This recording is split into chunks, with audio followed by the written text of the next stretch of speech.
बड़े भाग्यशाली हैं सभी श्रोता भाई बहन। अपने अपने घर जाकर एक बार नज़र उतरवा लेना, क्योंकि शुरुआत अच्छी है।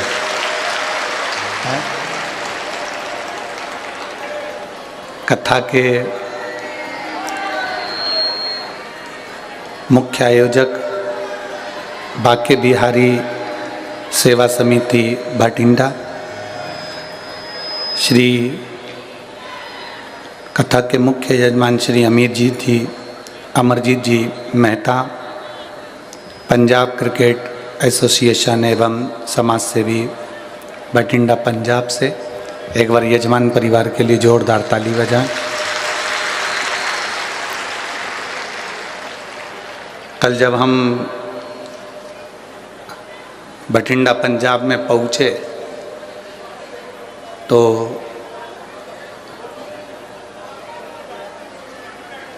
इतनी कथाएं करी हैं, सभी यजमानों से मिले हैं,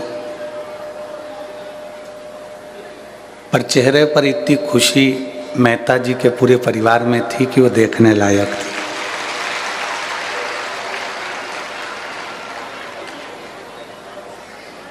हमारे मन में आया कि वास्तव में शिव महापुराण में सही लिखा है, विद्येश्वर संहिता में लिखा है कि कथा करवाने वाले भी शिव हैं, कथा करने वाले भी शिव हैं और कथा सुनने वाले भी शिव हैं।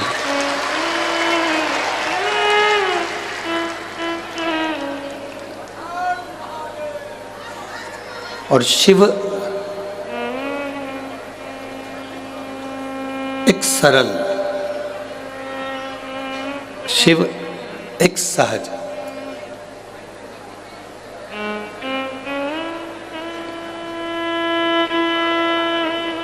आप सब बहुत दूर दूर से भी आए हो।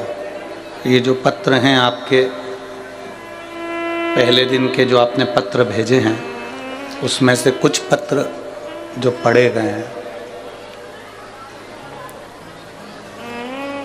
उन पत्रों से लग रहा है कि आप बहुत दूर दूर से भी आए हो और एक विश्वास लेकर यदि आप कथा में पहुँचे हैं, एक भरोसा लेकर आप कथा में आए हैं,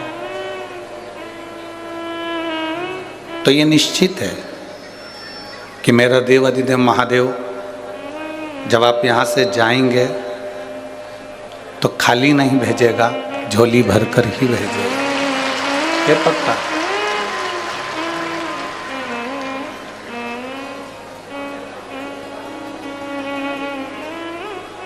एक बहन ने एक पत्र लिखा, उस पत्र में उसने लिखा कि गुरुजी,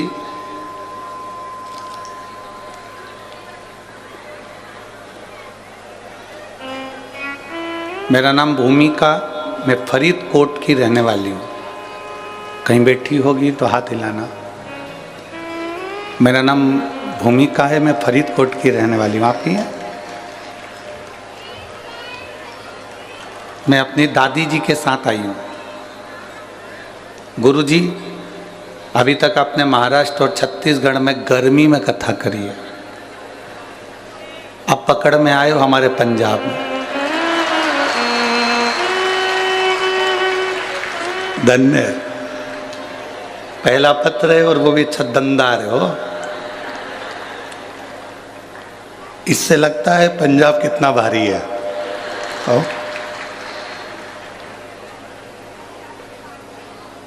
अब वहाँ एसी में बैठते थे,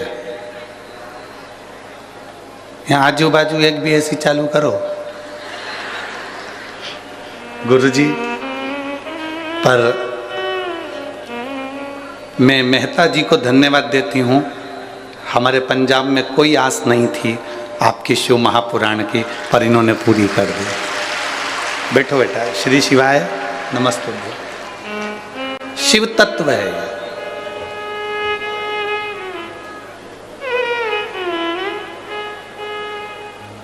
मेहता जी, जो खुशी प्यासे को पानी पिलाने की होती है ना, उससे 4 गुना खुशी इन प्यासों को शिव महापुराण सुनाने की है।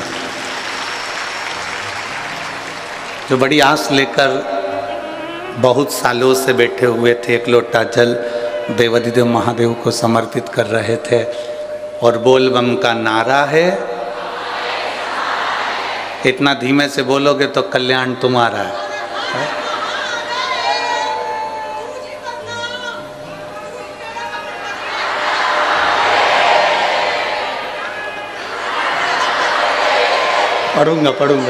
पढ़ूंगा। बोल बम का नारा है,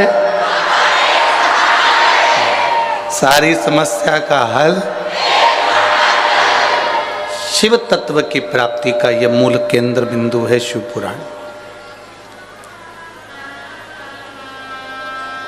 अपने बेटों से, अपनी बेटी से, अपने घर में रहने वाले लोगों से अपने को एक रिश्ता बनाना पड़ता है। परिवार वालों से एक रिश्ता बनाना पड़ता है। ये हमारा बेटा है, ये हमारी बहू है, ये हमारी बेटी है, ये हमारे कुटुंब वाले हैं, ये हमारे परिवार वाले हैं। शिव महापुराण की कथा कहती है कि परिवार वालों से एक रिश्ता बनाना पड़ता है, पर परमात्मा से कोई रिश्ता बनाना नहीं पड़ता, वो रिश्ता अपने आप बन जाता है और निभता भी है।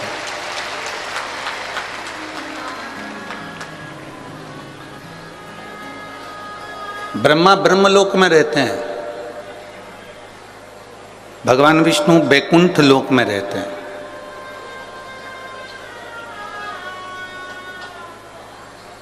ब्रह्मा ब्रह्मलोक में है, भगवान विष्णु बैकुंठ लोक में है, और केवल एक देवाधिदेव महादेव जो ना ब्रह्मलोक में है, ना बैकुंठ लोक में है, ना इंद्र लोक में है, अपने भक्तों के दुख को दूर करने के लिए मृत्यु लोक में विराजमान है। इस पृथ्वी पर, इस भूमि पर, इस धरा पर है।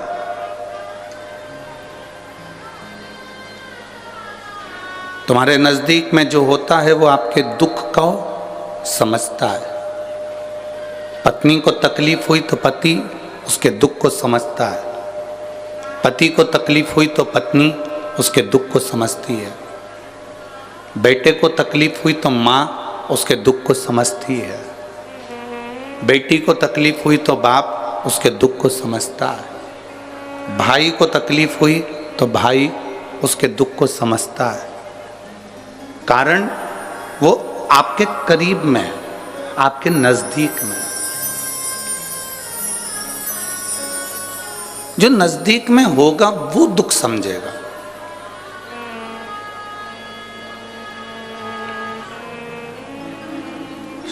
भगवान भोलेनाथ, भगवान शिव हमारे नजदीक में।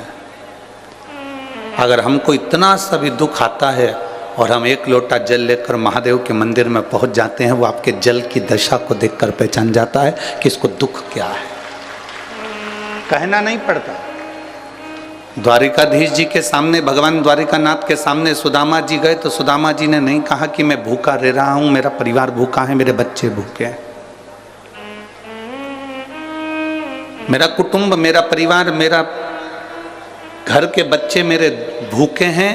ये सुदामा जी ने कृष्ण भगवान के सामने नहीं कहा। भगवान कृष्ण के आगे ये बात उन्होंने कही नहीं कि मेरे बच्चे भूखे हैं, मेरी पत्नी भूखी है, मेरा परिवार भूखा है, ये बात नहीं कही। केवल उन्होंने तंदूल की पोटली निकाली, चावल की पोटली निकाली और तंदूल की पोटली निकाल कर दे दी। और तंदूल की जो पोटली भगवान कृष्ण ने ली, उसमें से तंदूल जब निकाले और उन तंदूल को मेरे भगवान कृष्ण ने अपने मुख में लिया, उतनी देर में पहचान गए कि सुदामा का दुख कितना है, सुदामा के हृदय में तकलीफ कितनी है, सुदामा के हृदय में कष्ट कितना है।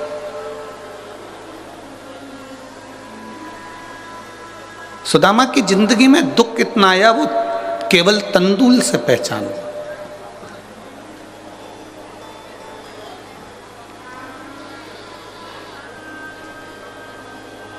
आपको जाकर देवाधिदेव महादेव के सामने ये नहीं कहना है कि मेरा दुख कितना है।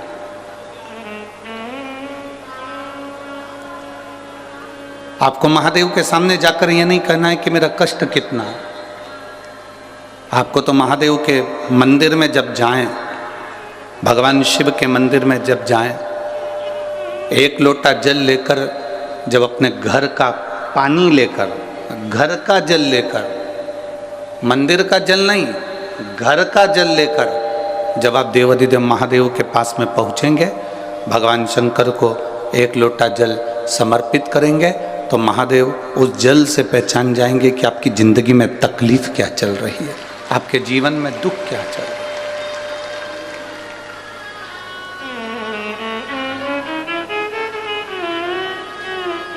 पति को बार बार कहना पड़े कि मेरे सिर में दर्द हो रहा है, मेरे सिर में दर्द हो रहा है, मेरे सिर में दर्द हो रहा है, और पत्नी फिर दवाई दे या बाम की शीशी ला कर दे, वो एक अलग बात है। पति के सिर में दर्द हो, पति का चेहरा बता दे कि इसको क्या तकलीफ है, और पत्नी तुरंत दौड़कर पानी का गिलास लेकर आए या दवाई का बॉक्स, मेडिकल बॉक्स लेकर आए और अपने पति को पूछे कि लाओ मैं आपको कुछ दवाई दे दूं, आपका चेहरा अच्छा नहीं लग रहा है, आपका स्वरूप अच्छा नहीं लग रहा है, आज आपके चेहरे पर रौनक नहीं है, मुझे लगता है आज आपको कोई कष्ट है, आप कोई टेंशन में हो, डिप्रेशन में हो, आपका चेहरा बोल रहा है कि आपको कोई तकलीफ है, लाओ मैं तुम्हें कुछ दवाई दे दूं, कुछ गोली दे दूं, ग्लूकोज दे दूं, पानी दे दूं, कुछ नींबू पानी मंगा दूं, नारियल पानी बुलवा दूं।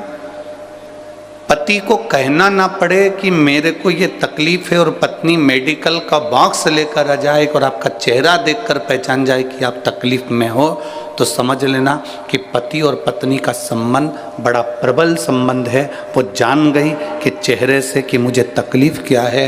उसी तरह महादेव के मंदिर में आप जब एक लोटा जल लेकर शिव के मंदिर में बस केवल उसकी दरवाजे पर पहुँचो, और मंदिर में जब आप एक लोटा जल चढ़ाओ, आपके हाथ के जल चढ़ते से महादेव पहचान जाए कि इसको तकलीफ क्या है, तो समझ लेना तुम्हारी भक्ति प्रबल हो गई, तुम्हारा विश्वास दृढ़ हो गया, तुम्हारा भरोसा पक्का हो गया।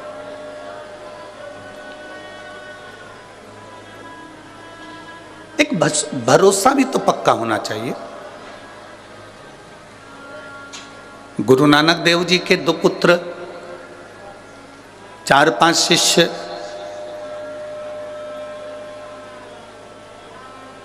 ऐसा नहीं कि गुरु नानक देव जी के लिए सब ठीक नहीं थे, सब श्रेष्ठ थे। गुरु नानक देव जी ने तो हर पंक्ति में यह बात कही है कि सब में रब को देखो, साईयां सब में समाया।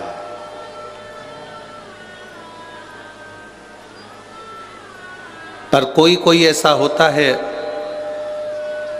जो अपने गुरु के लिए, अपने परमात्मा के लिए, अपनों के लिए अपने प्राण तक निछावर करना जानता है। कोई कोई होता है, सब नहीं।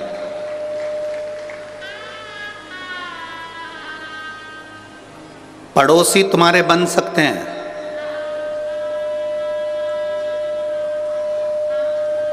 कॉलोनी में रहने वाले तुम्हारे बन सकते हैं, दूर रहने वाले तुम्हारे बन सकते हैं। दूसरों को अपना बनाना सरल है, पर अपनों को अपना बनाना दुनिया का सबसे कठिन काम है।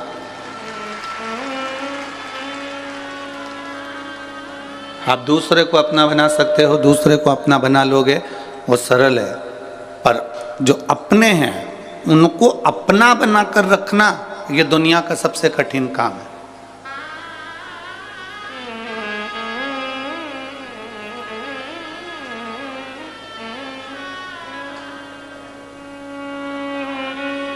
भगवान नारायण की माता लक्ष्मी, आप में से कितने लोग हैं जो तिरुपति गए? हाथ उठाओ जरा, गए हो? रखो। आप में से कितने लोग हैं जो द्वारका जी गए? ठीक है, रखिए। आप में से कितने लोग हैं जो कभी पंढरपुर गए हों, कभी गए हों? रखिए। आप में से कितने लोग हैं जो बद्रीनाथ गए हों? ठीक है। बद्रीनाथ के मंदिर में, बद्रीनाथ जी के पास में लक्ष्मी जी बैठी हैं क्या? अरे बोलो तो जम के। नहीं। द्वारकाधीश में, द्वारकाधीश के पास में रुक्मणी जी बैठी हैं क्या द्वारकाधीश के नज़दीक में? नहीं। पंढरपुर में हरि विट्ठल जी के पास में रुक्मणी जी बैठी हैं क्या? नहीं।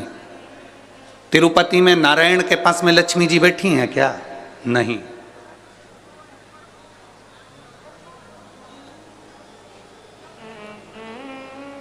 केवल एक देवाधिदेव महादेव ऐसे हैं जिनकी धर्म पत्नी उनके साथ नजदीक में सदा विराजमान है। केवल एक। ब्रह्मा जी के पास में ब्रह्माणी नहीं है, इंद्र के पास में इंद्राणी नहीं है, नारायण जी के पास में लक्ष्मी भी दूर हैं, द्वारकाधीश से रुक्मणी जी भी दूर हैं, बद्रीनारायण में बद्रीनाथ जी से लक्ष्मी जी दूर हैं, पर केवल एक देवाधिदेव महादेव हैं जिनके पास में पार्वती जी साथ में बैठी हैं, साथ में।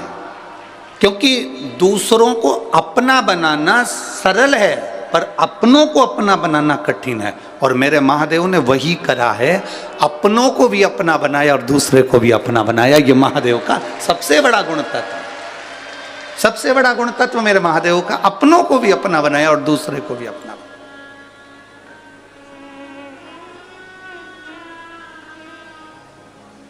एक बार गुरु नानक देव जी जा रहे थे, उनके सारे शिष्य उनके साथ, उनके पुत्र उनके साथ में थे। एक बहुत गंदा सा एक तालाब देखा गुरु नानक देव जी ने और सोचा कि आज अपने शिष्यों की, अपने पुत्रों की थोड़ी सी परीक्षा ली जाए।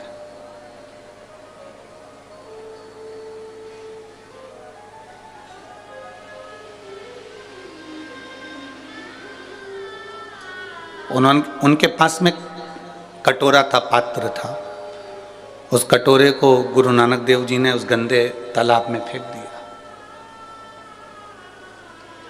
बैठ गए, सब आए, सारे शिष्यों से कहा कि मेरा कटोरा इस गंदे नाले, इस गंदे तालाब में गिर गया है, कोई निकाल के ला दो। पुत्रों ने भी मना कर दिया, चले गए। शिष्य भी चले जा रहे हैं। केवल एक गुरु नानक देव जी का एक शिष्य लहना ऐसा था, उस लहना ने जब देखा और गुरु नानक देव जी ने कहा कि गुरुदेव आप बैठे हो? हाँ। क्यों? मेरा कटोरा इस गंदे तालाब में गिर गया। अभी कोई निकल कर नहीं गए क्या? सब गए। मेरे बेटे भी निकल कर गए, मेरे शिष्य भी निकल कर गए, पर कोई गंदे तालाब में कूदने को तैयार नहीं। लहना ने कहा गुरुदेव आपको कटोरा चाहिए? हाँ।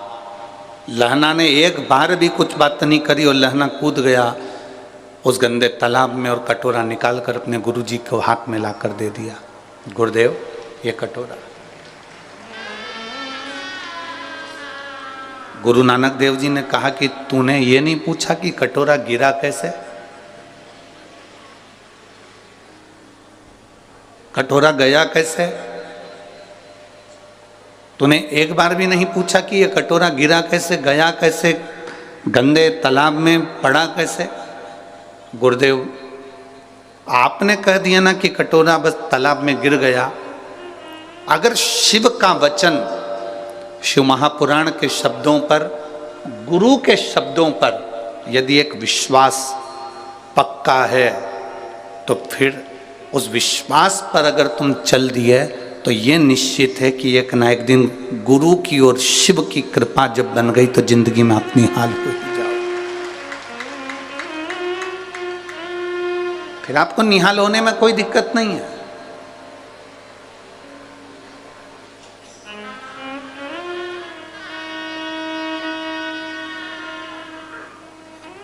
जिसने शंकर भगवान पर भरोसा करा है, जिसने शिव जी पर विश्वास करा, एक लोटे जल पर विश्वास करा, उसका हाथ मेरे देवाधिदेव महादेव ने पकड़ लिया। मेरे शंभू ने उसका हाथ पकड़ लिया। एक जरा से कटोरे से गुरु नानक देव जी ने यह अंदाजा लगा लिया था कि मेरे सिंहासन पर, मेरी गादी पर, मेरी जगह पर, मेरे इस सुख को कौन जान सकता है, कौन पहचान सकता है। अपने बेटों को वो पद नहीं मिला, गुरु नानक देव जी के पुत्रों को वो पद नहीं मिला, अन्य शिष्यों को वो पद नहीं मिला जो लहना को मिला, जो लहना के पास प्राप्त हुआ।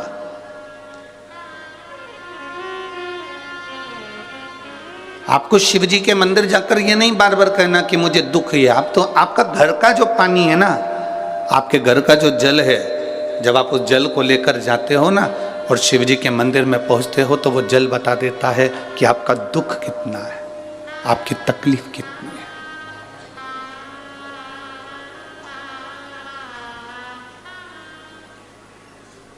आरओ लगाने वाले को आप एक बार अपने घर पर बुलाना।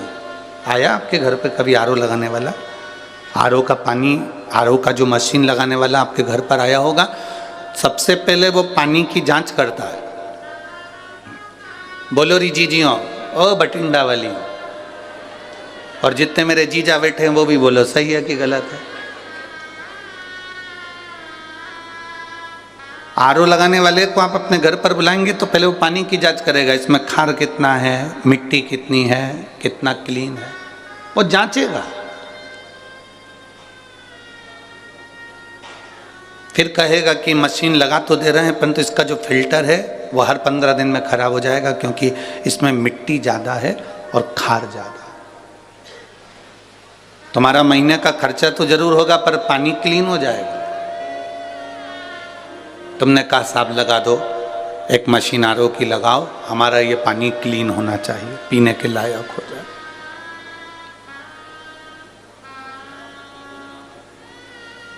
शिव जी के ऊपर जब एक लोटा जल चढ़ाने के लिए आप जाते हैं, तो जैसे मशीन पानी को क्लीन करती चली जाती है, धीरे धीरे रोज जब हम देवाधिदेव महादेव पर एक लोटा जल समर्पित करते जाते हैं, तो हमारी जिंदगी का दुख भी, कीचड़ भी भगवान भोलेनाथ क्लीन करते चले जाते हैं, धीरे धीरे साफ।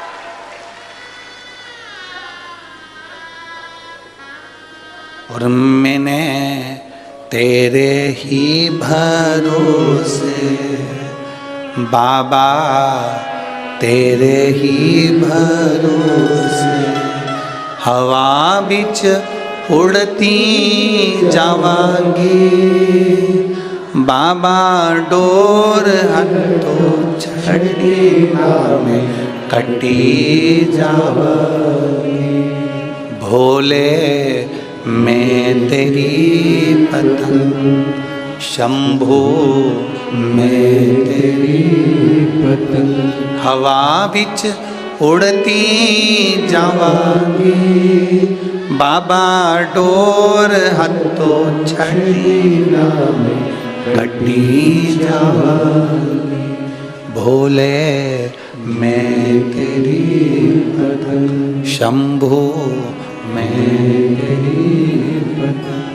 इस लाइन को सुनने के बाद एक बार भगवान ने एक भक्त से पूछा कि ये बता तुझे उड़ाऊं कि नहीं उड़ाऊं।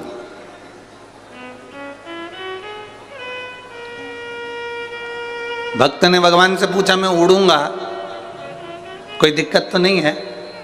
भगवान कहते हैं डोरी मेरे हाथ में है, उड़ाऊंगा, बहुत ऊपर पहुंचेगा, बहुत ऊपर पहुंचेगा। पर इतना याद रखना, पतंग और इंसान जितनी ऊंचाइयों पर जाता है, काटने वालों की संख्या ज्यादा बढ़ जाती है।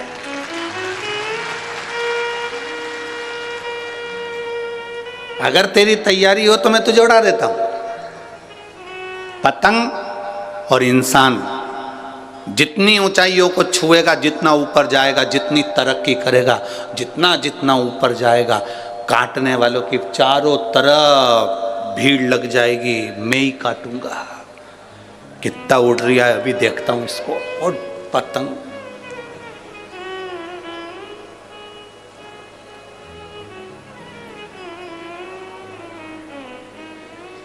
हमारे हिंदू धर्म में, हमारे सनातन धर्म में तो एक दिन दे दिया काटने के लिए, मकर संक्रांति का दिन, कि पतंग उड़े तुम काटो, मना नहीं है, बिल्कुल मना नहीं है। एक दिन दिया है मकर संक्रांति का कि पतंग उड़ रही है तुम काटो, मना नहीं है, पर रोज मत काटो। पर आज का व्यक्ति मकर संक्रांति पर कम पतंग काटता है, और किसी का घर में कोई आगे बढ़ रहा है, किसी का कहीं संबंध हो रहा है, रिश्ता जुड़ रहा है, संबंध हो रहा है, लोग उसे काटने में लग जाते हैं कि कैसे भी काट कर समाप्त किया जाए।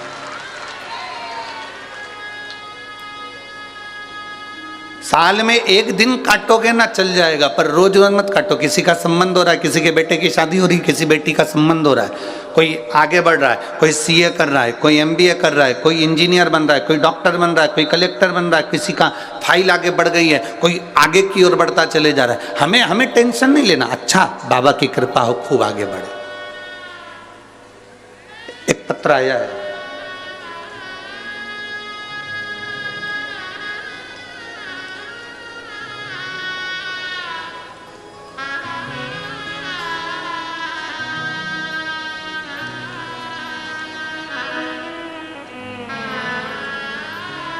मेरा नाम देवी सुमरानी है, मैं हनुमानगढ़ की रहने वाली हूँ।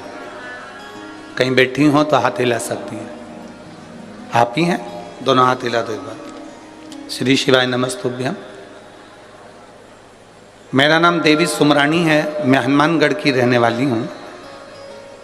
30 वर्ष से मैं माइग्रेन की तकलीफ को भोग रही थी। ऐसा कोई डॉक्टर नहीं जिसको मैंने जांच ना करा। थोड़े दिन दवाई लो, फिर वैसा कि वैसा ही हो जाता था। आखिरी में मेरे परिवार वालों ने भी आस छोड़ दी थी और कह दिया था अब कब तक दिखाऊं। गुरुदेव, शिव जी पे चढ़ा हुआ एक लोटा जल और शंकर जी पे चढ़ी हुई एक बेलपत्र, ये वो औषधि है जो दुनिया का सबसे बड़ा काम कर देती है। और मेरे बाबा ने मेरे साथ वही करा। मैंने एक लोटा जल चढ़ाना प्रारंभ करा। जो बीमारी मेरी 30 साल से नहीं गई, एक लोटा जल, उस जल का आचमन करना, बेलपत्र शिव जी को समर्पित कर कर उस औषधि को पाना। आज मैं बाबा की कृपा से 30 वर्ष के बाद माइग्रेन की बीमारी से ठीक हुई हूँ। मैं बाबा को यहाँ प्रणाम करने के लिए आई। एक बार दोनों हाथ हिला दो। हर हर महादेव। शिव तत्व इसी को कहते हैं। बैठिए बहन, थोड़ा सा फाइल मोटी हो सकती है, थोड़ा सा दुख बड़ा हो सकता है, पर कटेगा जरूर, संकट मिटेगा जरूर। आप अगर बहुत विश्वास के साथ में, हम तो कहेंगे पंजाब वालों के भाग्य खुल गए जो 2024 की पहली कथाएं हमें, भाग्य खुल गए। कई भटिंडा पंजाब की भी माताएं सोच रही होगी कथा में जाऊंगी, पर भीड़ बहुत है। भीड़ रहती है तो टॉकीज जाते हो कि नहीं जाते? थिएटर जाते हो? भीड़ होती है तो मॉल में भी जाते हो कि नहीं जाते हो? भीड़ होती है, कभी कभी शादी का सीजन होता है तो पार्लर में भी भीड़ होती है।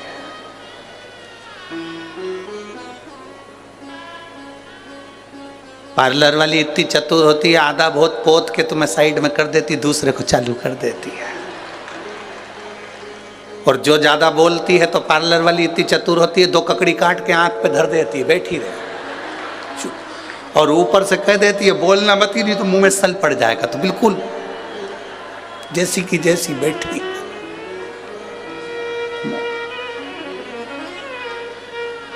फिर बोली तो पार्लर वाली इतनी चतुर होती है कि होठों पे ना जाने वो पेंसिल से क्या, और मुंह खोल के बिठा दिया, अब बोल।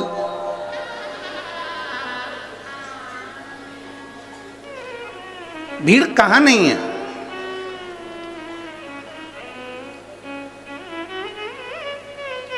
अरे पूरे भटिंडा वालों को खुशियां मनाना चाहिए, पूरे भटिंडा वालों को खुशियां मनाना चाहिए।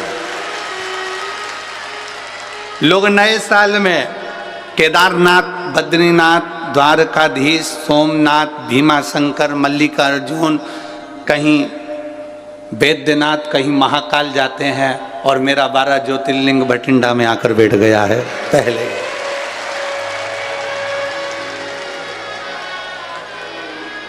बोल बम का नारा है, बैठ गया। और यही शिव भक्ति है, यही एक आनंद है। थोड़ा समय लग सकता है। एक पत्र और आया, देखिए।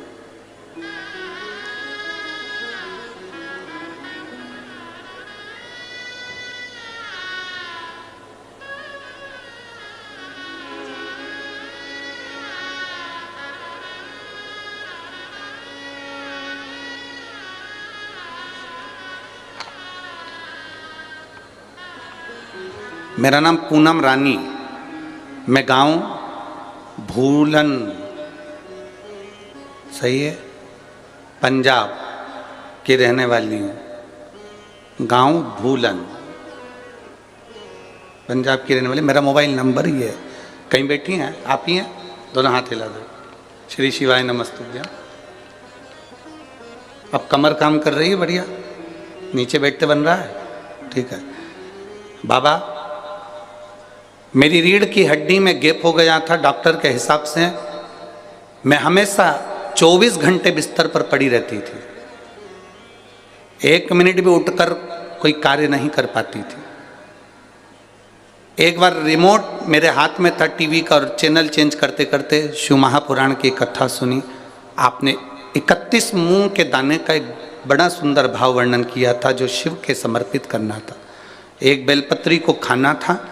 बस शिव जी के मंदिर में मेरे परिवार वालों से कहकर 1 लोटा जल पहुंचा देती। ऑपरेशन नहीं कराना चाहती थी, क्योंकि डॉक्टर के हिसाब से सही हो पाती कि नहीं हो पाती, पक्का पता नहीं था कि मैं उठूंगी कि नहीं उठूंगी। बेलपत्र रोज खाती, रोज बाबा को जल चढ़ाती। आज मैं बाबा को धन्यवाद देने के लिए, प्रणाम करने के लिए आई हूँ कि अब मैं नीचे भी बैठ सकती हूँ, और बैठकर कथा भी सुन सकती हूँ, और चल भी सकती हूँ। यह शिव तत्व है। और घड़ी है समय, बैठिए बहन। हर हर महादेव, बैठिए। शिव तत्व की प्राप्ति का मूल बिंदु।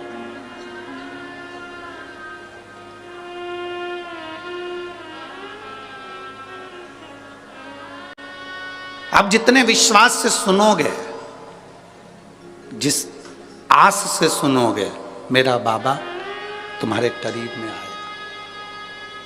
और खाली ना जाता कोई, जिसको आता है वो अच्छे आवाज में हमारे तक आवाज पहुंचे, बड़े भाव से। खाली ना दर से तुम्हारे, खाली ना जाता कोई, दर से तुम्हारे, मैं भी खड़ी हूँ नन्ही बाहें पसारे, अपने हृदय से लगा लो, लगा लो, गिरा जा रहा हूँ, उठा लो, उठा लो, भोले अपने दर से अब तो ना टालो, गिरी जा रही हो, उठा लो, उठा लो। ये शिव की कथा है, ये शंकर का वरदान है, ये शंकर की करुणा है, ये शंकर की उदारता है। दूसरे को अपना बनाना सरल है, पर अपनों को भी अपना बनाना कठिन है।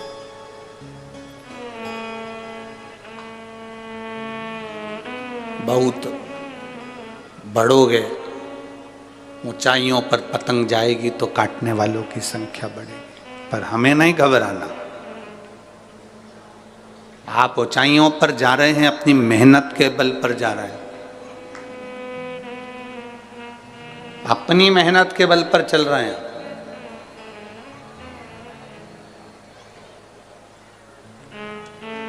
शिव महापुराण की कथा में ना तो कोई बेल दी जाती है, ना कोई भभूति दी जाती है, ना कोई नारियल दिया जाता है, ना तंत्र दिया जाता है, ना मंत्र, ना कोई विद्या। शिव महापुराण की कथा में ना कोई ढोंग होता है, ना कोई प्रपंच होता है। शिव महापुराण की कथा में तो केवल एक विश्वास होता है कि हम शंकर के मंदिर तक जाएं, बाबा पर एक लोटा जल चढ़ाएं, और तुम इस भरोसे पर मत रहना कि सियोर वाला महाराज तुम्हारे दुख को मिटाने के लिए आएगा। सियोर वाले महाराज को भी दुख आता है तो बाबा ने मिटाने के लिए आता है, तो तुम्हारा दुख भी वही मिटाने के लिए आएगा। किसी ढोंग और प्रपंच में नहीं फंसना हमको। केवल एक शंकर का दरवाजा ऐसा दरवाजा है, शिव का द्वार एक ऐसा द्वार है जहां ना तो ढोंग है ना प्रपंच है। वहां कोई ढोंग प्रपंच नहीं है, केवल एक काम है, तुम्हारा एक लोटा जल और एक बेलपत्र। बेलपत्र भी तुम्हारे पास होए तो चढ़ाओ, नहीं हो तो मंदिर की बेलपत्र उठाकर धोकर वापिस मंदिर में चढ़ा दो, मेरा शंकर स्वीकार कर लेगा। उसको दिखावे से मतलब नहीं, उसको बिल्कुल दिखावा नहीं चाहिए। माता जी के मंदिर जाओगे, एक चुंदड़ी चढ़ाना पड़ेगी, चूड़ी चढ़ाना पड़ेगी, सुहाग सामग्री चढ़ाना पड़ेगा, हलवा पूड़ी का भोग लगाना पड़ेगा। भगवान नारायण के मंदिर में जाओगे, ठाकुर जी के मंदिर में जाओगे तो लड्डू का भोग लगाना पड़ेगा, पेड़े का भोग लगाना पड़ेगा, 56 भोग लगाना पड़ेगा। जितने मंदिरों में जाओगे कुछ ना कुछ देना पड़ेगा। पर महादेव के मंदिर में तो अगर आपके पास में एक लोटा जल हो तो चढ़ा दो, जल भी नहीं हो तो शिव जी की चढ़ी बेलपत्र वापिस चढ़ा दो, वो भी नहीं हो तो 3 बार ताली बजा दो, वो भी नहीं हो तो बम बम भोले बोलो और अपने घर को चल दो। इतने में शिव प्रसन्न।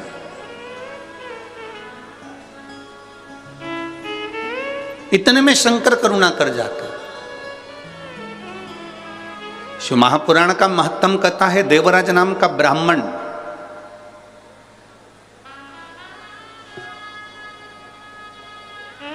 चोरी का धन है उसके पास में, चोरी की संपदा है उसके पास में।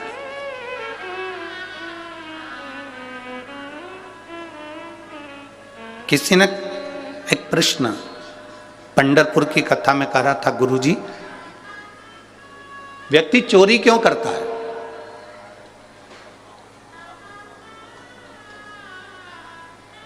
कोई आपसे पूछे, कोई आपके सामने ये प्रश्न रख दे कि व्यक्ति चोरी क्यों करता है, तो आप क्या उत्तर दो? उसका एक उत्तर है, व्यक्ति चोरी क्यों करता है? शिव महापुराण में देवराज की कथा को सुनना और बिंदुक की कथा को सुनना।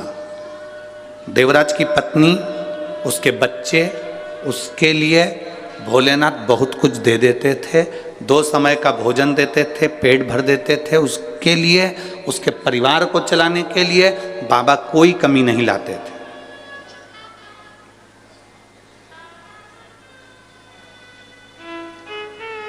तुम्हारी भले 10,000 रुपए महीने की नौकरी है, तुम्हारी पत्नी वो मिलेगी जो 10,000 रुपए महीने की नौकरी को भी एडजस्ट कर लेगी। तुम्हारे बच्चे ऐसे होंगे जो 10,000 रुपए महीने से जो तुम कमाई कर कर लेकर आ रहे हो उसमें एडजस्ट हो जाएंगे।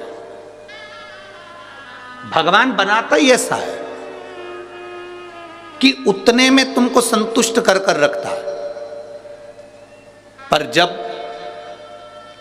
तुम गलत मार्ग पर जाने लगते हो, किसी गलत स्त्री के संग में आ गए, किसी गलत नारी के संग में आ गए, मदिरा पीने वाले के संग में आ गए, जुआ खेलने वाले के संग में आ गए, व्यसन में डूबने वाले के संग में आ जाते हो, तो फिर भगवान का दिया हुआ वो 10,000 रुपये महीने की नौकरी तुम्हें कम लगने लगती है और तुम कहीं ना कहीं से पैसा बहुत कमाना चाहते हो। जब तुम अपने लिए कमाते हो तो 10,000 में पूर्ति हो जाती है, पर तुम जब गलत व्यक्ति का संग पकड़कर गलत तरह से गलत लोगों के लिए कमाना चालू करते हो तब तुम्हें चोरी करना पड़ती है। जब तक तुम चोरी नहीं कर पाते, जब तक तुम्हारा परिवार चल रहा है, संतुष्टिपूर्ण है, तो तुम्हें चोरी की जरूरत नहीं,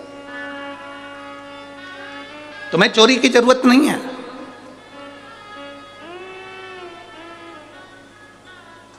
देवराज बहुत अच्छा था, उसकी पत्नी अच्छी थी, उसके बच्चे अच्छे थे, पर देवराज एक वेश्या के संग में पड़ गया। एक गलत स्त्री का संग पड़ गया देवराज को, और वो गलत स्त्री का संग ऐसा पड़ गया कि उस स्त्री ने कह दिया कि मुझे जो रानी के गले में हार पड़ा हुआ है वो हार मुझे चाहिए।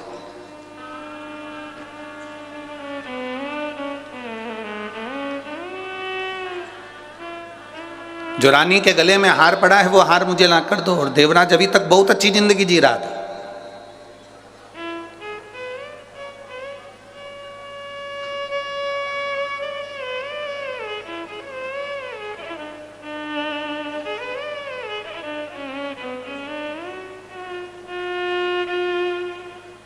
वैसे व्यक्ति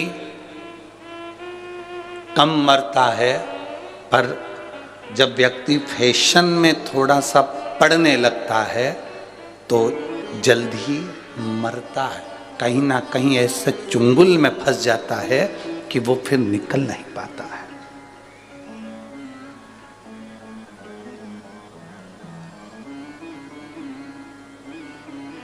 इतनी ठंड पड़ रही है भटिंडा में, हमारे उधर तो इतनी नहीं पड़े।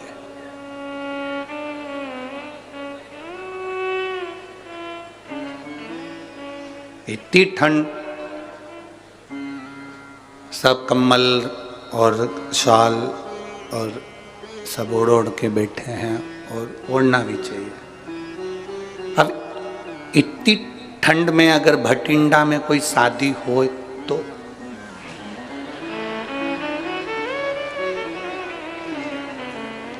अब तेरा क्या होगा कालिया। इतनी ठंड में और शादी भटिंडा में, और जो तुमने 2500 रुपये खर्च भी करे, अब वो दिखना भी चाहिए। और ठंड के मैं ही पड़ूं, और देवर के यहाँ शादी, देवर के लड़के की, और पूरे फिर भले धूत जाऊंगी, पूरी कांप जाऊंगी, पर फैशन में जरूर जाऊंगी। अब बेचारा पति बार बार कोट पैंट पहन के बाजू में आके कोनी मार के बोला, शॉल ला दूं?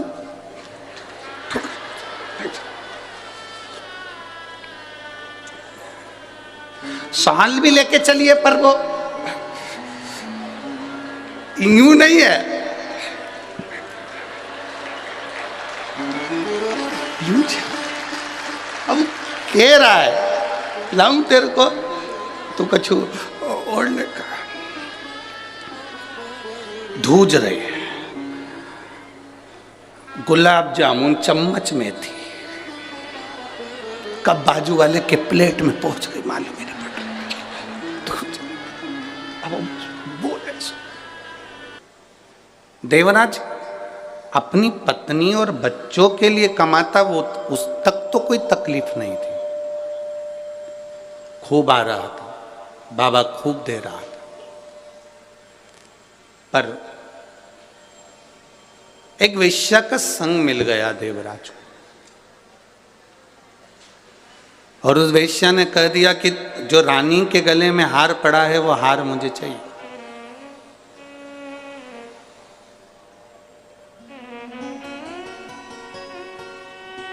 वो हार मुझे ला कर दो। देवराज ने कहा कि वो रानी के गले में हार पड़ा रहता है, उस हार को लाना तो बड़ा मुश्किल है, बड़ा कठिन काम है। नहीं, मुझे तो वो हार चाहिए, ला कर दो मुझे। देवराज, रानी का नियम था रात्रि के समय पर गले का हार निकाल कर सोती थी। हमने पहले भी कथा में कहा, आज फिर कह रहे हैं,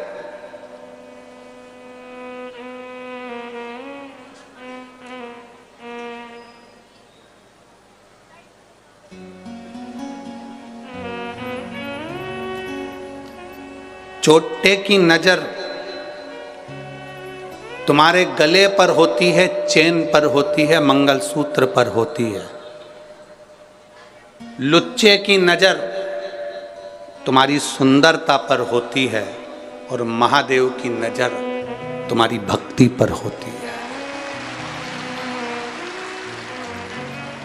हमने शिव महापुराण की कथा में पंढरपुर में भी कहा था कि भटिंडा पंजाब की जब कथा हो तो आप लोगों से निवेदन है कि गले में कोई सोने का सामान, कोई सोने का मंगलसूत्र, कोई सोने का कीमती सामान, कीमती मोबाइल, कीमती चीज़ें लेकर मत जाओ, क्योंकि मेरा भोलेनाथ तो खुद डायमंड है, अपने को वो लेकर वापस जाना है।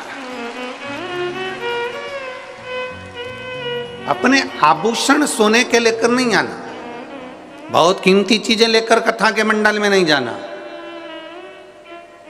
भगवान की भक्ति करने जा रहे हो, दिखावे के लिए नहीं जाना हमको। हमें तो भगवान की विरल भक्ति पाना है। जहाँ जगह मिल जाएगी वहाँ बैठ जाएंगे, हमें जहाँ जगह प्राप्त हो जाएगी वहाँ बैठ जाएंगे। मालूम पड़े दरवाजे पर खड़े चिल्ला रहे हो, आवाज़ लगा रहे हो, तुम हमें जानते नहीं है, तुम हमें पहचानते नहीं हो, हम तो इनके रिश्तेदार हैं, हम उनके नातेदार हैं, तो दरवाजे वाले भी कह देंगे देखो यहाँ तो शंकर जी के सारे रिश्तेदार आए हैं, या रिश्ता एक ही चलता है भोलेनाथ का।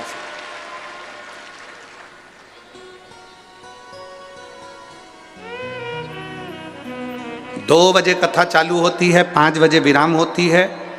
5 बजे तक कथा सुनो, अपने स्थान पर बैठो।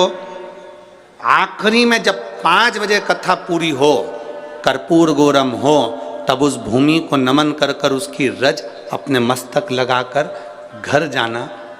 7 दिन की कथा तो भटिंडा में हो जाएगी, पर यह विश्वास है कि इतने जो पत्र आप लोग भेज रहे हो, 3 महीने के अंदर तुम्हारा भी एक पत्र इस व्यासपीठ पर जरूर आएगा, ये पक्का।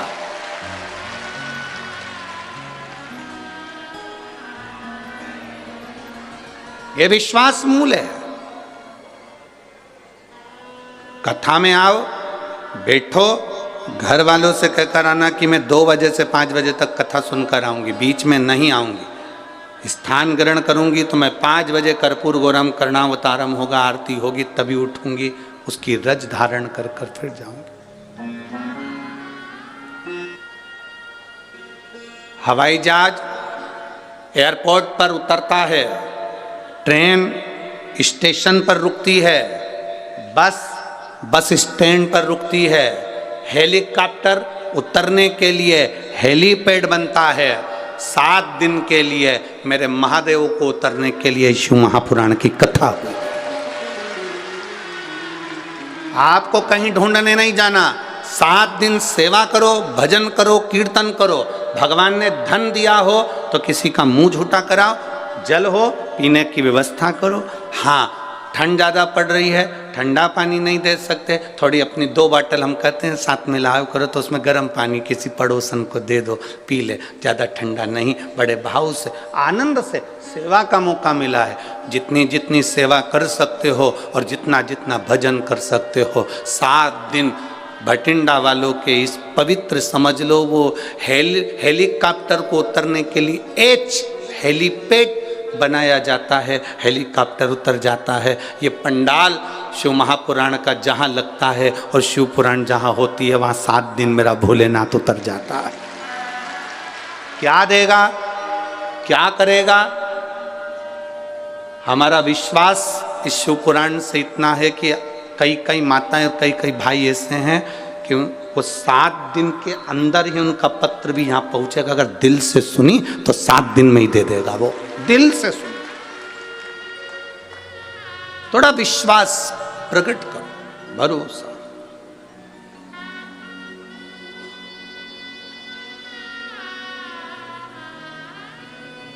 आप जितना विश्वास करेंगे उतनी शिव से प्राप्ति होगी।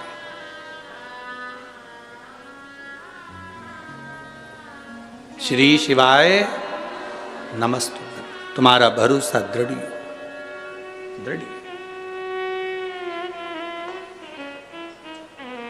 देवराज चोरी का धन लिया है, रानी के गले का हार चुरा कर भाग लिया।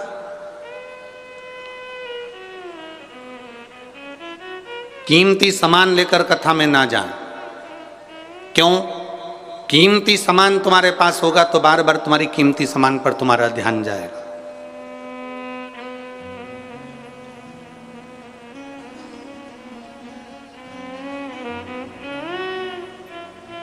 कीमती सामान की ओर तुम्हारा ध्यान ना जाए, इसलिए अपने घर छोड़कर आओ। यहां एक कीमती है, शिव महापुराण की कथा।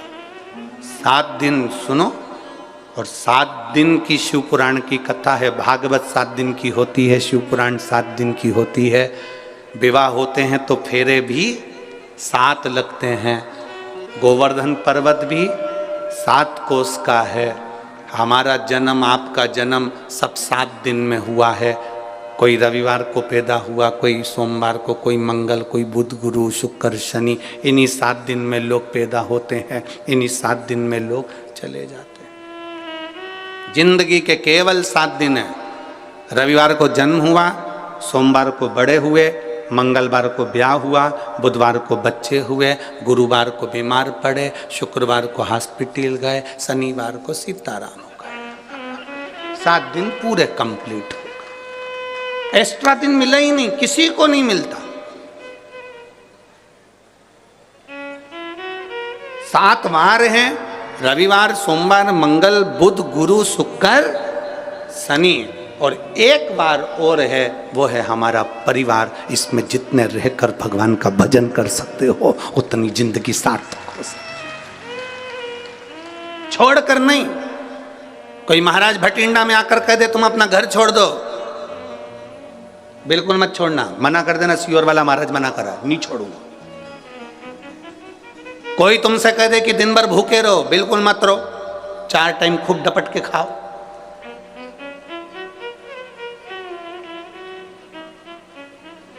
कोई तुमसे कह दे फैशन छोड़ दो, बिल्कुल मत छोड़ो, और खजूर वाली चोटी बनाओ, नहीं छोड़ो। कुछ मत छोड़ो। हम जैसे अच्छे वस्त्र पहनना नहीं छोड़ते, भोजन नहीं छोड़ते, समय पर मैसेज देखना नहीं छोड़ते, मोबाइल चलाना नहीं छोड़ते, उसी तरह मैं शंकर की भक्ति भी नहीं छोड़ूंगी। पक्का है, बस उसमें दृढ़ी रहो, अटल रहो। हाँ, थोड़ा शब्दों के कारण बस परिवार में मतभेद हो जाता है, वो चलता है। एक पत्नी का जन्मदिन था, और पत्नी का जन्मदिन, और पति इतना खुश था कि आज मेरी पत्नी का जन्मदिन है और मैं उसके लिए केक लेकर जाऊंगा। और उसने तुरंत केक वाले को ऑर्डर दिया कि तू केक बना। केक वाले ने पूछ लिया तुम्हारी पत्नी का नाम क्या है, तो उसने कहा मेरी पत्नी का नाम तपस्या है। और केक वाले ने केक बनाया, केक पत्नी के सामने ले गया, जो खोला और खोलते से ही लड़ाई चालू हो गई, क्योंकि केक पर तपस्या नहीं समस्या लिखा था। लड़ाई चालू। पति की कोई गलती है? अरे बोलो तो। उसने तो, उस केक वाले ने पूछा पत्नी का नाम क्या, उसने कहा तपस्या हो। अब केक वाले ने लिख दिया समस्या, और पत्नी के सामने केक पहुंच गया, बहुत बड़ी समस्या खड़ी हो गई। बहुत बड़ी हो जाता है संबंधों में, कहीं ना कहीं थोड़ा ना थोड़ा कुछ बातें हो सकती हैं, पर हमें तपस्या की समस्या नहीं करना है। भक्ति करो, भजन करो, और जितना जितना भक्ति में डूबोगे उतना उतना सुख का एक आनंद पाओगे। उतना। देवराज सोने के आभूषण चुराकर जा रहा था एक वेश्या को प्रसन्न करने के लिए। दुनिया को प्रसन्न करने के चक्कर में व्यक्ति गलत काम कर बैठता है। दुनिया को प्रसन्न करने के चक्कर में व्यक्ति गलत काम कर लेता। पर यदि सही मार्गदर्शक हो और सही मार्ग प्रशस्त करने वाला हो तो व्यक्ति फिर भटकता नहीं है, फिर भटकेगा नहीं।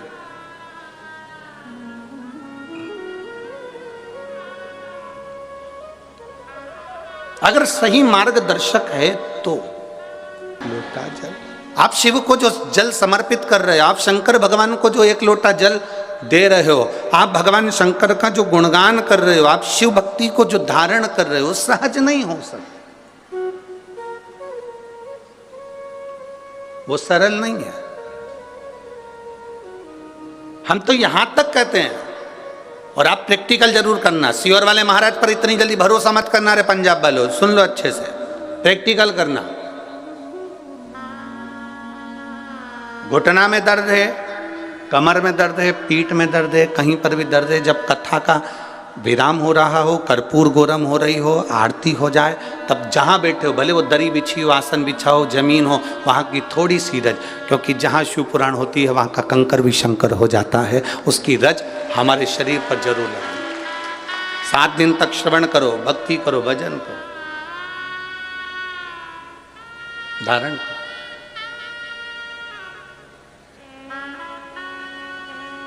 और ये अविरल भक्ति है।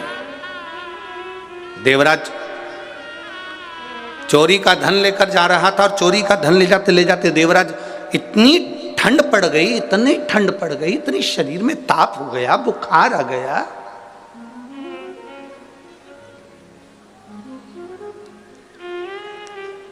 जब बुखार आता है, ताप बढ़ती है, शरीर में ताप बढ़ती है तो भोजन छूट जाता है, बुखार बढ़ता है, भोजन छूट जाता है, फीवर आया, भोजन छूट जाता है, शरीर में ताप बढ़ा तो भोजन छूट गया, और घर में जब पाप बढ़ा तो भगवान का भजन छूट गया, भजन छूट गया।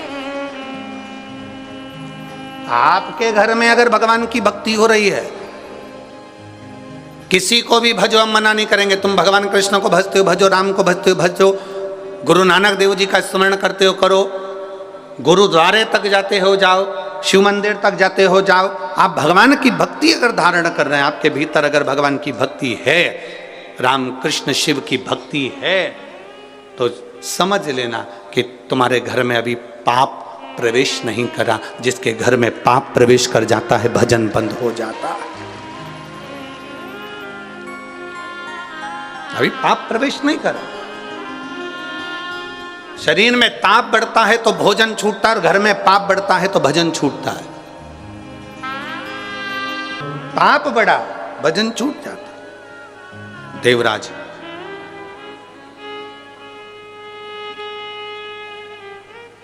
चोरी का धन लेकर शिव जी के मंदिर में, शरीर में ठंड पड़ रही है, ठंड लग रही है, कहां जाए, शिव मंदिर में चले गए, छुप के बैठ गया दीवार से टिक कर, चोरी का धन बाजू में है।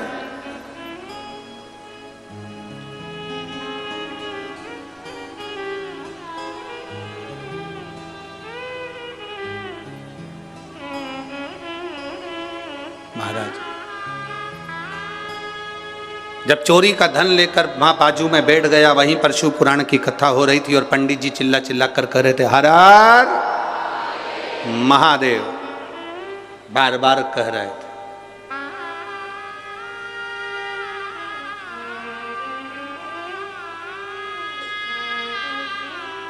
बारंबार पंडित जी चिल्लाकर कह रहे थे, हर हर महादेव। अब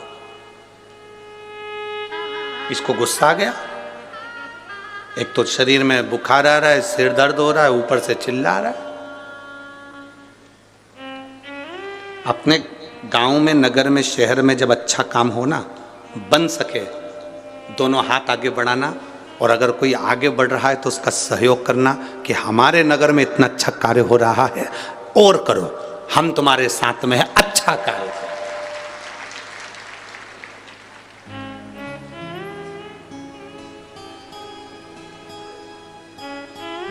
पर कई लोगों की आदत रहती है, जब अच्छा कार्य होता है तो बीच में टांग अड़ाते हैं। हम कहते हैं हाथ अड़ाओ, टांग नहीं।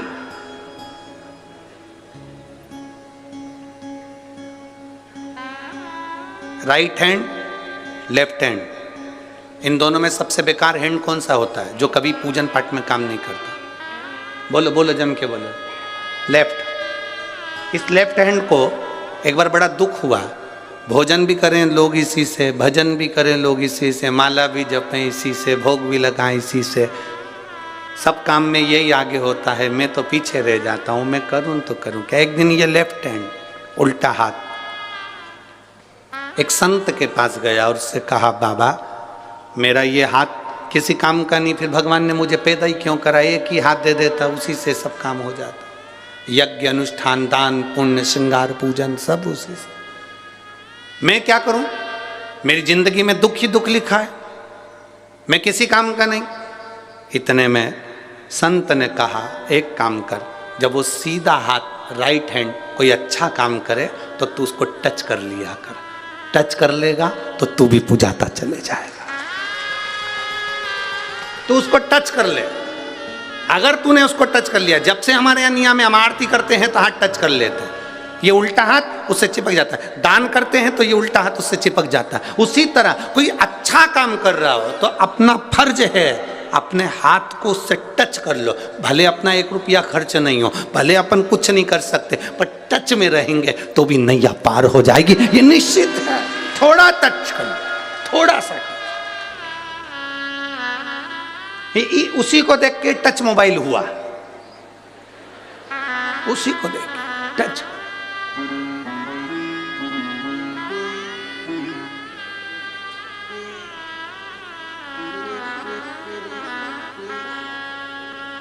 थोड़ा सा टच किया, अच्छा काम हुए तो थोड़ा सा आगे बढ़कर करो।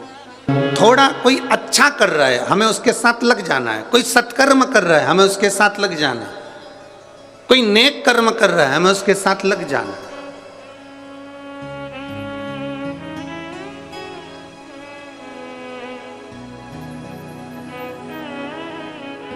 मैं अमरजीत जी मेहता जी आपको धन्यवाद दूंगा।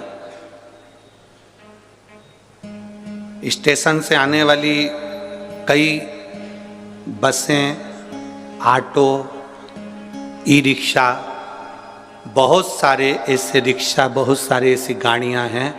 आज हमारे भक्तों ने सीहोर मैसेज डाला कि बहुत बहुत धन्यवाद ऐसे जजमान को जिन्होंने गाड़ियां भी कुछ फ्री कर दी जिससे भक्त लोग यहाँ तक पहुँच रहे हैं, उसके लिए धन्यवाद है।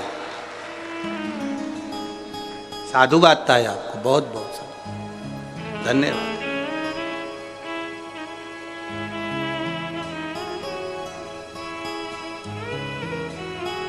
और धन्य है भटिंडा के लोग, जितने ट्रस्ट हैं, जितनी धर्मशालाएं हैं, जितने गार्डन हैं, उनको मैं धन्यवाद दूंगा। उन्होंने भक्तों के लिए अपने अपने मंदिर, अपने अपने हॉल सब खोल दिए हैं कि पंडाल में ठंड पड़ेगी तो लोग वहाँ जाकर सो जाएंगे। मैं भटिंडा के सभी भक्तों को धन्यवाद देता हूँ। प्रत्येक समाज का व्यक्ति ने अपनी अपनी धर्मशालाएं, अपने अपने हॉल खोल दिए भक्तों के लिए।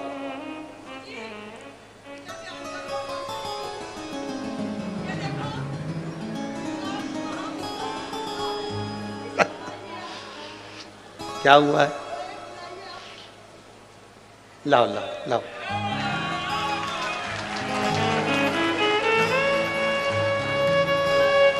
पूछो जरा, पूछो क्या हुआ जी?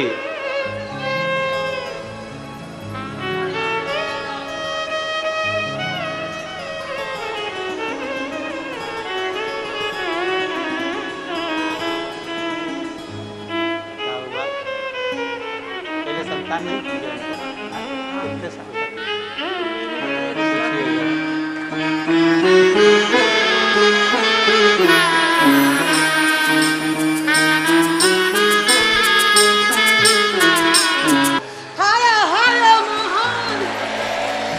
पहले की बेटियां थी, लोग अपशब्द कहते थे, अपने बच्चे तक कुछ छुपा लेते थे, पर ये बाबा ने दिया बेटा उसके बाबा को। मैं पंजाब में गवर्नमेंट टीचर हूँ बाबा जी, फिर भी इतना विश्वास है बाबा, और आप इन पे ना बहुत आशीर्वाद। शंभु शंभु शंभु। बाबा देवादिदेव महादेव का संवाद कर रहा। हम जानते हैं इतने सारे पत्र हम नहीं पढ़ पाते, पर आप लोगों का भाव बड़ा निर्मल है, शुद्ध है, और यही बाबा से प्रार्थना है हम पत्र पढ़ पाएँ ना पढ़ पाएँ, पर आपको अगर मेरे भोलेनाथ ने झोली भर कर दिया है तो लिख कर जरूर भेजो।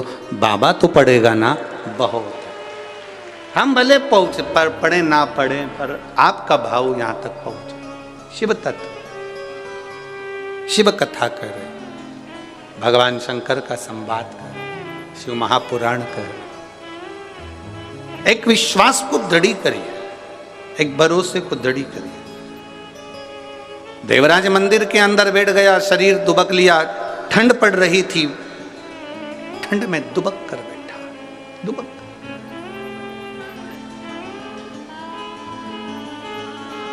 अब करे तो करे क्या? बीच बीच में पंडित जी चिल्ला रहे थे हर हर महादेव। जैसे ही पंडित जी चिल्लाते इसको बड़ा गुस्सा आता। कोई सत्कर्म करे तो क्रोध नहीं करना, उसमें आगे बढ़ जाना। आओ भैया, आओ आओ साहब, बैठो साहब, भजन करो साहब।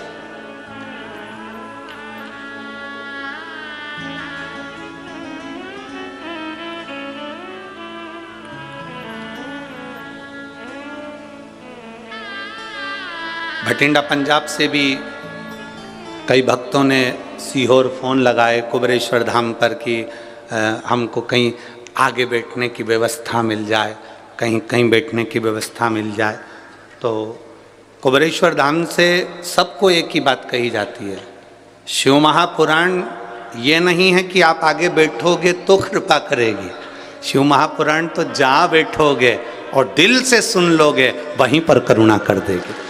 शिव महापुराण का ऐसा नहीं है कि आप आगे बैठोगे तो बाबा कृपा करेगा, आगे जाओगे तो बाबा कृपा करेगा।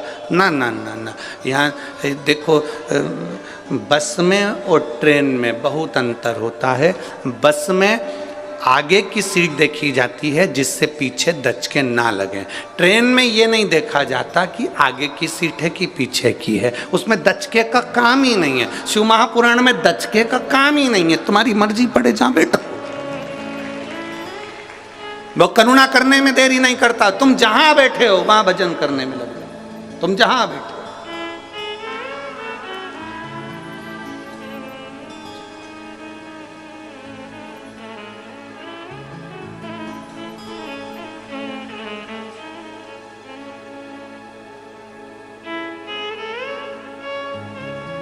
अभी तक इस मैदान में, इस ग्राउंड में चौके और छक्के लगते थे।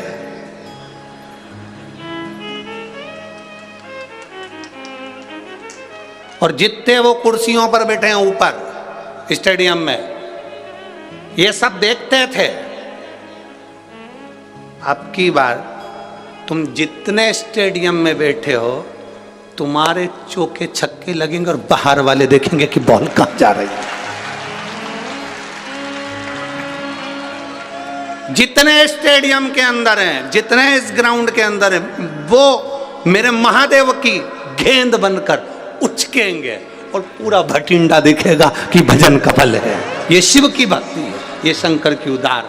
क्या दिया, कैसे दिया, कैसे प्रदान करा, उस पर निर्भर कर। एक ओवर में कितनी गेंद डलती है? 6 नहीं, एक ही ओवर में चलती है। 6 नहीं डलती है, एक ओवर में एक ही गेंद डलती है, वही 6 बार चलती है। तो एक ओवर में कितनी गेंद डलती है? एक, वही 6 बार चलती है। वो तो गिनाई में 6 आती है।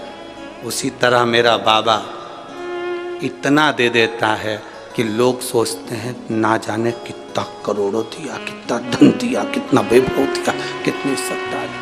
तो उसने तो एक ही दिया, पर काउंटिंग ज्यादा हो गई, गिनने में ज्यादा है। शिव भक्ति है। देवराज कापा, गुस्सा आया, क्रोध आया। शिव महापुराण में जाना तो गुस्सा नहीं करना कि तुम्हें आगे बैठे कि पीछे बैठे, दरवाजे पे आकर चिल्लाना भी मती कि मेरे को तो यहीं बैठना है। ना ना, प्रणाम करो, जहां जगह मिल जाए वहां जाकर बैठ जाओ। किसी को मोबाइल भी मत लगाना, तू मुझे जानता नहीं है। अब भी लगाऊं, अब भी ले बात कर ले। कितना रुआब है तुम्हारा कि बस पहुंचते से ही तुमने कह दिया अब भी फोन लगाती हूँ, रुक जा। तो मुझे अंदर नहीं जान दे रही है ना, अब भी फोन लगाती हूँ। बस जैसा रुआब तुम्हारा है ना, वैसा ही रुआब शंकर के भक्तों का है। जैसे ही दुख आता है ना, वैसे ही फोन लगा देती है, एक लोटा जल, रुआब दिखाती है। क्या करेगा? और मेरो क्या तो करेगो यमराज, जब गुरु मेरो समर्थ। मेरा यमराज क्या कर लेगा?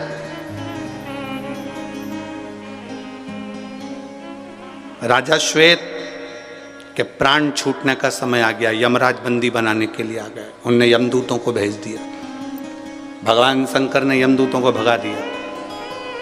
राजा श्वेत के यमदूत जाकर यमराज से कहते हैं वो मरने नहीं दे रहे भगवान शंकर के गण। अच्छा, उन्होंने अपनी बेटी मृत्यु देवी को भेज दिया कि डायरेक्ट मार, डायरेक्ट। भगवान शंकर ने मृत्यु देवी को मार दिया। तब यमराज आ गया मारने के लिए, भगवान शंकर ने यमराज को पछाड़ दिया, मार। आज तक किसी ने नहीं सुना होगा कि यमराज भी मरता है। यमराज मर गया। सूर्य नारायण भगवान को चिंता लगी मेरा बेटा मर गया। सूर्य देवता हाथ जोड़कर बैठ गए भगवान शंकर के आगे, भगवान विष्णु के आगे, ब्रह्मा जी के आगे, मेरा बेटा मर गया यमराज, कुछ कृपा करो। मेरा बेटा तो अपने कर्म को कर रहा था, लिखा था उसके भाग्य में मरना, इसलिए उसको मौत देने के लिए गया था, मृत्यु देने के लिए गया था। फिर मेरा बेटा क्यों मर गया? सारे देवता शंकर जी के पास पहुंचे, आपने यमराज को क्यों मार दिया? कहा ये मेरे मंदिर में पूजन कर रहा था, शंकर को जल चढ़ा रहा था, और जल चढ़ाते समय ये यमराज का मंदिर के अंदर क्या काम? शिव मंदिर में दो में से एक रहेगा। शिव मंदिर में या तो काल रहेगा या महाकाल रहेगा, दो में से एक शंकर के मंदिर में रहेगा। अकाल मृत्यु वो मरे जो काम करे चंडाल का, और काल उसका क्या बिगाड़े जो भक्त हो महाकाल का। शंकर के मंदिर में काल का क्या काम, जहां महाकाल बैठा है। क्षमा कर दो, वचन दो सूर्य नारायण, मैं यमराज को जिंदा कर दूंगा। पर यमराज को जिंदा करने के बाद यमराज वचन दे कि मृत्यु लोक में पृथ्वी पर शंकर के भक्त को अगर लेने आएगा तो पहले शंकर से पूछना पड़ेगा ले जाऊं कि नहीं ले जाऊं। इसीलिए पूरे भारत के पंडित ब्राह्मण, जब किसी का एक्सीडेंट हो जाता है, कोई आईसीयू में पड़ा रहता है, कोई वेंटिलेटर पर पड़ा होता है, तो पंडित जी एक ही बात कहते हैं, महामृत्युंजय का पाठ करा। पंडित जी एक ही बात कहते हैं, महामृत्युंजय का पाठ कराओ। कोई पंडित ने नहीं कहा कि राम रक्षा स्तोत्र कराओ, कनक धारा का पाठ कराओ, श्री सूक्त का पाठ कराओ, ये वाला पाठ कराओ, ये वाला पाठ करो। सब पंडित बोलते हैं महामृत्युंजय का पाठ करो, क्योंकि सबको मालूम है जो शंकर जी का नाम लेंगे तो शंकर जी का अगर भगत हो गया तो फिर इसको ले जाना सरल बात नहीं, इसको ले जाना इतना सरल नहीं। करो शिव भक्त, करो शंकर के। अब वचन दे ये यमराज, यमराज ने वचन दे दिया, मृत्यु लोक में शंकर के भक्त को कभी भी लेने आऊंगा तो पहले महादेव की आज्ञा होगी तो लेकर जाऊंगा। वो कह देंगे ले जा तो ले जाऊंगा, नहीं बोलेंगे तो पड़ोसन को उठा के ले जाऊंगा, पर शंकर के भक्त को नहीं ले जाऊंगा।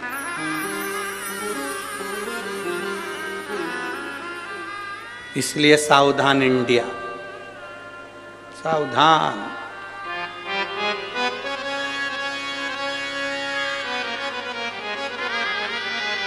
आप अगर शिव को जल चढ़ा रहे हो तो आप शंकर के हो, शंकर के, शिव से दूर नहीं हो।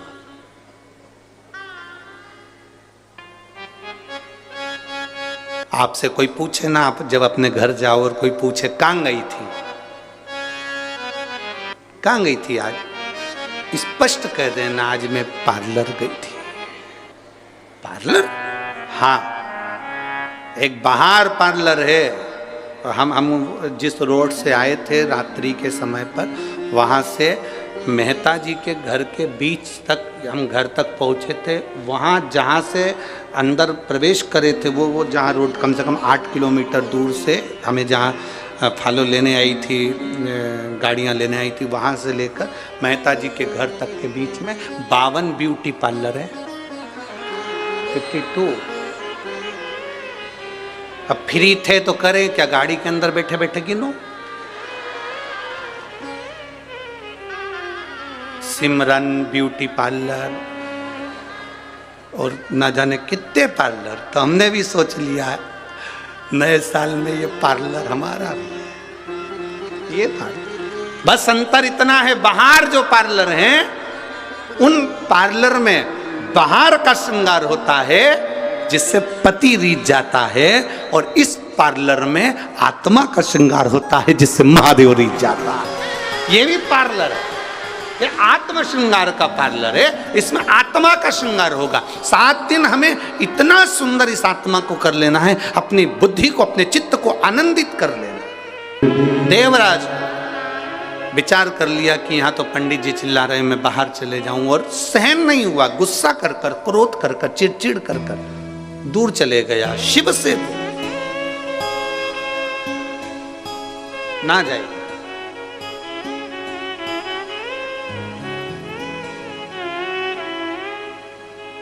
कई लोगों को शंकर जी के मंदिर में भी बड़ा गुस्सा आता है। कोई बैठी रहती हैं, दो चार माताएं पूजन करती रहे, तो जो पीछे खड़ा रहता है बड़ा चिड़चिड़ करता, उठ जा, कब से बैठी है, खसक खसक। अब उसको क्या मालूम, ये तो पहले से खस की खसकाई है, इसलिए तो शिव के द्वारा ही है। शंकर के जितने भक्त होते सब खस के होते। तुम कभी भी शंकर जी के मंदिर जाना, आराम से तुम दर्शन कर रहे हो, पीछे से आके कौन चिल्ला दे, कौन खसका हुआ, हार हार। आगे खड़े थे वो डिप्रेशन में आ गए, कौन था, शिव के भक्त हैं।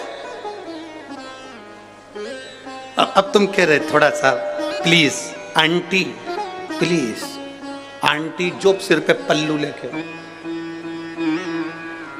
तो अंकल भी कह दिए ठीक है कर ले, तू तेरा काम कर, खड़ा ये खा।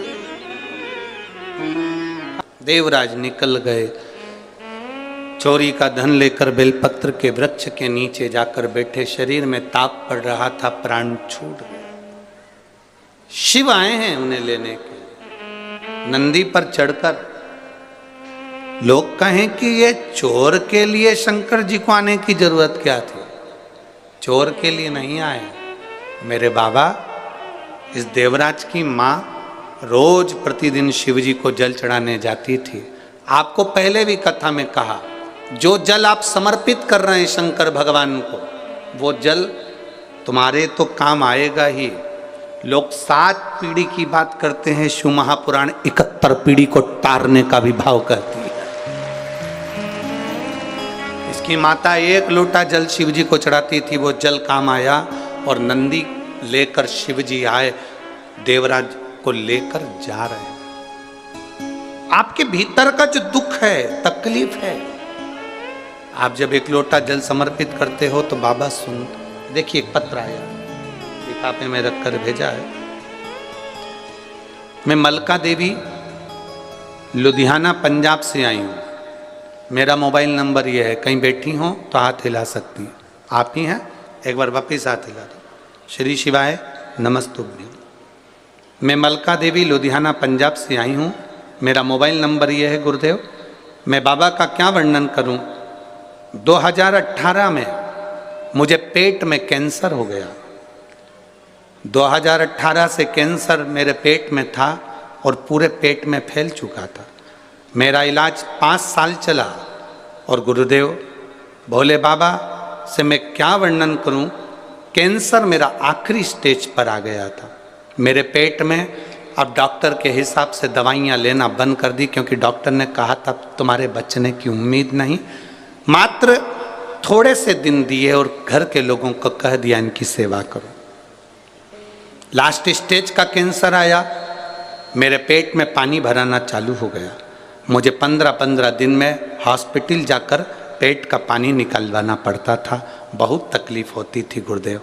कैंसर जैसी बीमारी तड़प तड़प कर व्यक्ति की हालत जाती है। मेरी हालत भी वैसी है। बड़े पेट में से पानी निकालते 15-15 दिन में। अब धीरे धीरे किडनी लीवर खराब हो गए, डायलिसिस चालू हो गए। पेट का पानी 15-15 दिन में निकालते। मेरी बेटी बेटे बहुत जगह देसी दवाई भी करवाई, लेकर भी गए, पर आराम नहीं लगा। 5 साल निकल गए, बड़ी बुरी हालत हो गई गुरुदेव।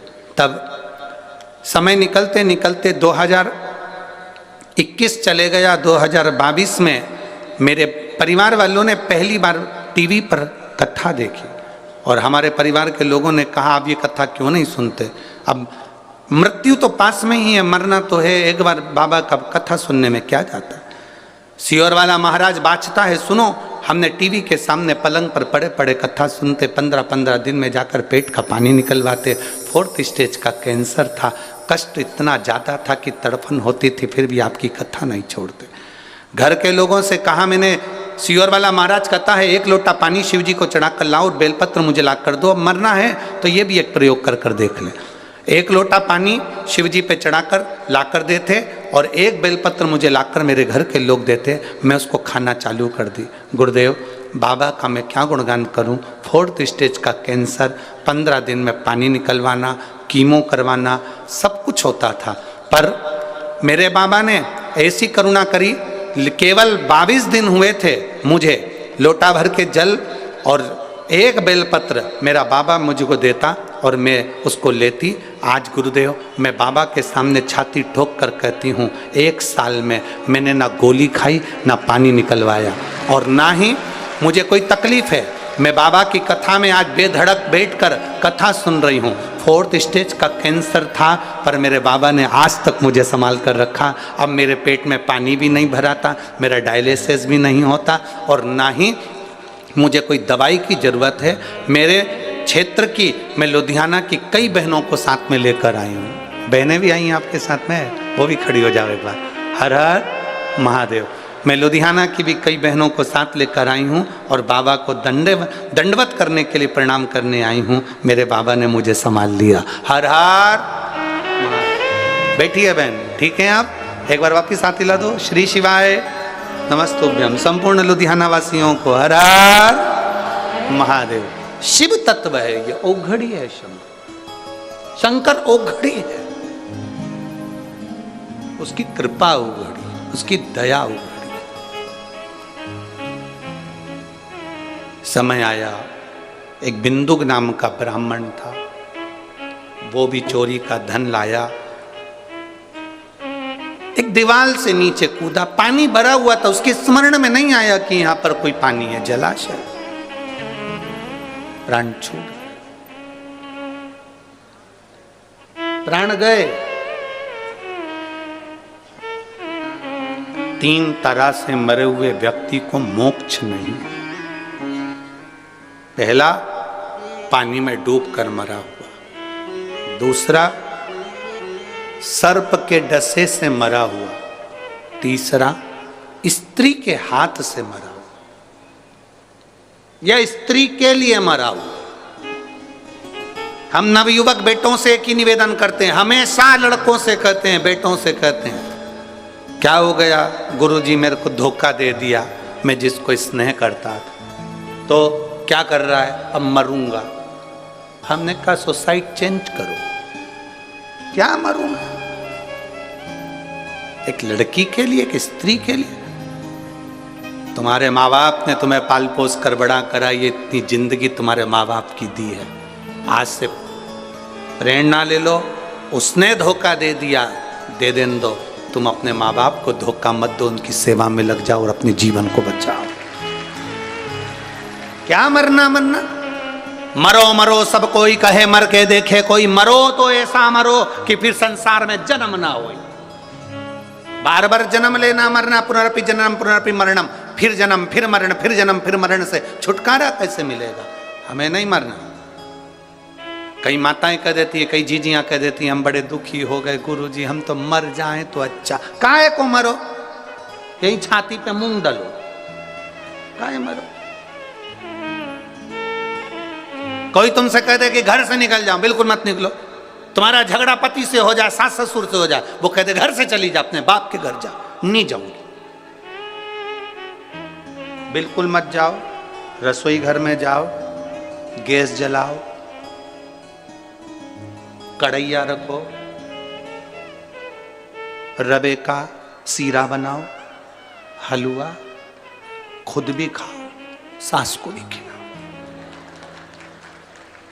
जितना झगड़ा हो, खाना पीना नहीं छोड़ना, डपट के खाना, क्योंकि लड़ने के लिए एनर्जी चाहिए।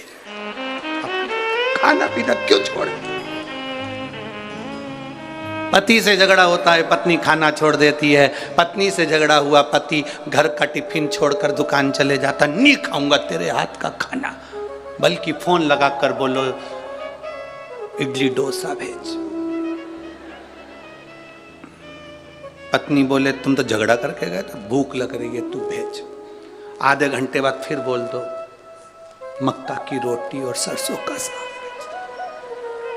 आज तुम पागल हो गए हो, इतना सारा खाओगे, फिर थोड़ी देर बाद बोल दो कॉफी बनाकर भेज दो। तुम लड़ाई करे थे ना मेरे से, इसीलिए तो भूख लग रही तेरे से लड़ने के लिए। मुझे एनर्जी की जरूरत है, खा पी के दम लगा रहा हूं, एनर्जी आना चाहिए।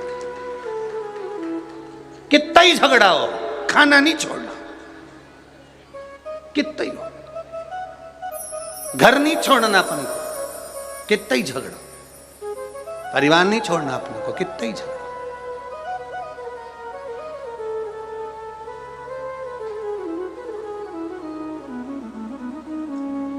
हो लड़ाई हो जाए तो हो जाए दो, कोई दिक्कत। वहां जलगांव में कथा थी और एक महिला दरवाजे पे झगड़ा कर ली, और झगड़ा करके पहले दिन की कथा में से निकल रही तो झगड़ा करके निकल गई। अब कल से नहीं आऊंगी, जा। अब दरवाजे पे जो खड़े थे ना, उन्होंने कह दिया मत आ, जा। वो उधर वाले दरवाजे से आई नहीं, दूसरे वाले दरवाजे से आके बैठ गई। दूसरे तो इधर वालों ने कहा क्यों, तू तो कह रही थी कि कल नहीं आऊंगी। उसने कहा कथा तेरे पिताजी की है, शिव पुराण है, आऊंगी, जा।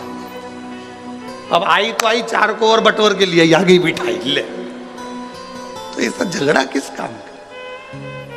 शंभु स्नेह वश प्रेम वश झगड़ा हो चलेगा, पर ज्यादा नहीं। बिंदु कुएं में डूबकर, पानी में डूबकर मर गए। 3 तरह से मरे हुए व्यक्ति को मोक्ष नहीं, पानी में डूबकर मरा हुआ, स्त्री के हाथ से मरा हुआ, सर्प के डसे से मरा हुआ।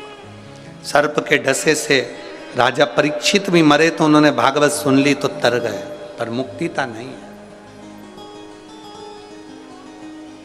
बिंदु प्रेत योनि में चले गए, भटकते। उनकी धर्म पत्नी ने काशी की यात्रा करी, चंचुला देवी। और चंचुला जब काशी की यात्रा कर रही थी, यात्रा करते करते उसका पांव फिसल गया, प्राण छूट गए, शिवधाम में पहुंच गई, कैलाश में। पार्वती जी की सहेली बनकर उसने स्थान ग्रहण किया। मौन रहती, चुप, एकदम मौन, बोलती नहीं। पार्वती जी ने कई बार पूछा तू बोलती क्यों नहीं, क्या बात है, तेरे मुख से आवाज नहीं निकलती, हुआ क्या तुझको? उसने कहा मेरा पति प्रेत योनि में पड़ गया और मैं बैकुंठ में कैलाश धाम पर हूं, अच्छा नहीं लग रहा, मेरे पति की मुक्ति कैसे हो? पार्वती जी ने कहा तू शिव महापुराण की कथा सुन, कौन से करवाऊंगी, कौन बाचेगा, कौन करेगा, कौन कहेगा?